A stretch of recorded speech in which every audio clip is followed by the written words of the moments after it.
नमस्कार दोस्तों, आप सभी का स्वागत है कार्तिक एस्ट्रोलॉजी में।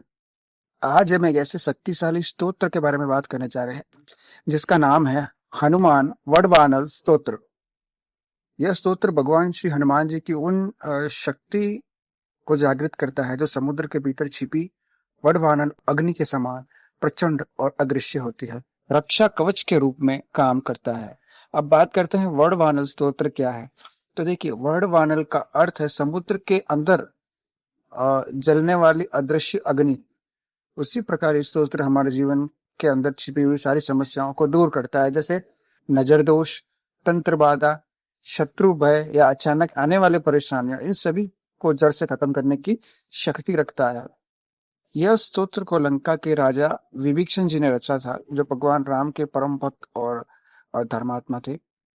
उन्होंने इस स्तोत्र के विशेष रूप से नकारात्मक शक्तियों से रक्षा के लिए, भय और संकट की मुक्ति के लिए ये स्तोत्र उन्होंने बनाया था। हनुमान वर्तमान स्तोत्र के नियम क्या है और उनके पाठ के नियम क्या है और क्या क्या चमत्कार आपको देखने का मिल सकता है। तो देखिए, सबसे पहले तो ये है कि नकारात्मक ऊर्जा का नाश होगा। अगर घर में बार बार झगड़े हो रहे हैं, बीमारी या अशांति हो रही है, तो यह स्तोत्र का पाठ करने से उन सारी समस्याओं से आपको समाधान मिल जाएगा। नजर दोष है या तंत्र की बाधा है, आपको लगता है आपके ऊपर किसी ने काला जादू किया, आपको बुरे सपने आ रहे हैं, आपको बुरी नजर लग चुकी है, या तांत्रिक प्रभाव बहुत ज्यादा आपके ऊपर हो गया है, तो यह स्तोत्र का पाठ करने से हनुमान जी आपकी रक्षा जरूर करेंगे और कहीं ना कहीं इन सभी प्रॉब्लम से आपको छुटकारा मिलेगा। भय और डर को समाप्त करता है। रात में अगर डर लगता है, अजीबोगरीब सपने आते हैं, या रात में अचानक से आपकी नींद जाग जाती है, या अनजाने किसी भय आपको बार बार सता रहा है, तो भी आप ये पाठ कर सकते हैं। अगर आपके कोई कार्य रुका हुआ है, सफलता नहीं मिल पा रही, बहुत सालों से वो काम अटका हुआ है, आप बहुत परेशान है, आपने बहुत से लोगों के सामने सहायता मांगी लेकिन कोई सहायता नहीं कर रहा है, एक बार सच्चे मन से हनुमान वरदानल स्तोत्र का पाठ जरूर कीजिए। फिर देखिए आपके जीवन में क्या चमत्कार आता है। यह स्तोत्र मानसिक तनाव कम करता है और अज्ञात रोगों से मुक्ति दिलाता है।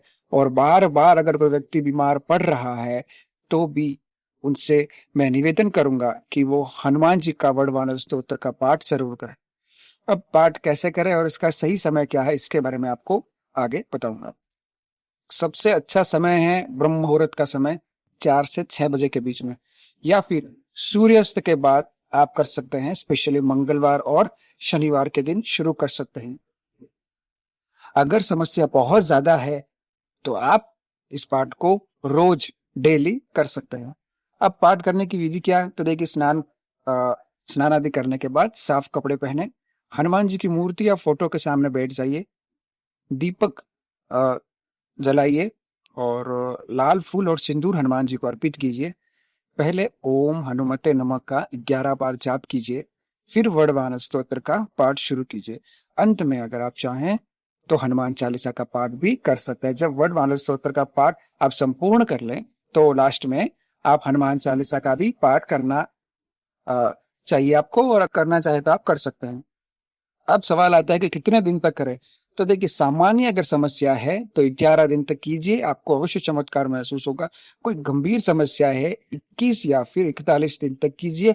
और कोई बहुत बड़ी समस्या है, कोई आपकी सहायता नहीं कर रहा है, और आप ऐसी सिचुएशन में फंसे हैं कि अब आपको लग रहा है कि कोई चांस नहीं है मुझे इस समस्या से बाहर निकालने का, तो आप 108 दिन तक लगातार हनुमान वरदान स्तोत्र का पाठ कीजिए, और फिर चमत्कार देखिए कि कैसे चमत्कार आपके जीवन में आएगा। 108 दिन पूर्ण होने से पहले पहले आपका जो भी कार्य है वो कार्य पूर्ण हो जाएगा, लेकिन 108 बार आप कंप्लीट इसको जरूर कीजिएगा। अब इसके पाठ के नियम क्या है, तो देखिए, पाठ के नियम है, सबसे पहला नियम तो यही है कि ब्रह्मचर्य का पालन जरूर कीजिए। ब्रह्मचर्य का पालन करना बहुत जरूरी है। सात्विक भोजन जरूर कीजिए। मांस, मदिरा और इन सब गलत चीजों का सेवन बिल्कुल मत कीजिएगा। एक ही समय, एक टाइम फिक्स कर लीजिए, या तो फिर ब्रह्म मुहूर्त में 4 से 6 बजे, या फिर सूर्यास्त के बाद। कोई भी एक टाइम फिक्स कर लीजिए और उसी समय रोज रेगुलर यह पाठ कीजिए, और एक बात का ज़रूर ध्यान रखिएगा कि बीच में पाठ को कभी मत छोड़िएगा। अगर 21 दिन का, 41 दिन का या 108 दिन का अगर आपने पाठ का संकल्प लिया है, तो उसे पूर्ण ज़रूर कीजिएगा। चाहे बीच में आपका कार्य पूरा बन जाए, तो ऐसा नहीं कि मेरा कार्य हो गया, मैंने 108 दिन का संकल्प लिया था, मेरा कार्य संपूर्ण हो गया और मैं अब बीच में छोड़ देता हूँ। तो इस तरह से मत कीजिएगा, पूरा 108 दिन ही कीजिएगा, या 41 दिन या 21 दिन या 11 दिन, जितने दिन का आपने संकल्प लिया है, उसके हिसाब से कीजिएगा। और हनुमान जी पे विश्वास जरूर रखिएगा, श्रद्धा जरूर रखिएगा और अपने दृढ़ संकल्प से पाठ को संपूर्ण कीजिएगा। हनुमान जी को चोला अर्पित कर सकते हैं, मंगलवार को गुड़ और चना हनुमान जी महाराज जी को आप जरूर अर्पित कर सकते हैं। और ओम हम हनुमते नमः का 108 बार भी मंत्र जाप कर सकते हैं। कर्ज और आर्थिक समस्याओं से छुटकारा मिलेगा। और संतान समस्याएं हैं या नौकरी में रुकावटें आ रही है, बार बार नुकसान हो रहा है, विवाह में बाधा आ रही है, कोर्ट केस से परेशान है या शत्रु से परेशान है, उन लोगों को भी यह पाठ जरूर करना चाहिए। और हाँ, एक बात मैं अवश्य कहना चाहूंगा कि गलत उच्चारण से बचें, गलत उच्चारण मत कीजिएगा। ठीक है, सही तरीके से उच्चारण कीजिएगा, चाहे आप धीरे धीरे पढ़े लेकिन आराम से पढ़िएगा, सही उच्चारण के साथ पढ़िएगा। और कोई भी नकारात्मक सोच के साथ यह पाठ मत कीजिएगा। ठीक है, हनुमान वरदान स्तोत्र केवल एक स्तोत्र नहीं है, बल्कि एक दैवीय सुरक्षा कवच है। अगर आप इसे पूरी श्रद्धा, नियम और विश्वास के साथ करते हैं, तो ये आपके जीवन को खुशियों से भर देगा। और जीवन में जो भी बाधाएं, समस्याएं, प्रॉब्लम्स आ रही है, रोग आ रहे हैं या कोई भी प्रॉब्लम आ रही है, विवाह नहीं हो रहा है, इस तरह की कोई प्रॉब्लम आ रही है, तो उस सारी प्रॉब्लम से आपको छुटकारा मिल जाएगा। दोस्तों, अगर आपको जानकारी पसंद आई हो तो चैनल को सब्सक्राइब जरूर कीजिए, वीडियो को लाइक जरूर कीजिएगा और जितना हो सके उतना इस वीडियो को शेयर कीजिए। और कमेंट में आप जय श्री राम या ओम हम हनुमते नमः जरूर लिखिएगा। आज के लिए बस इतना ही दर्शकों, राधे राधे।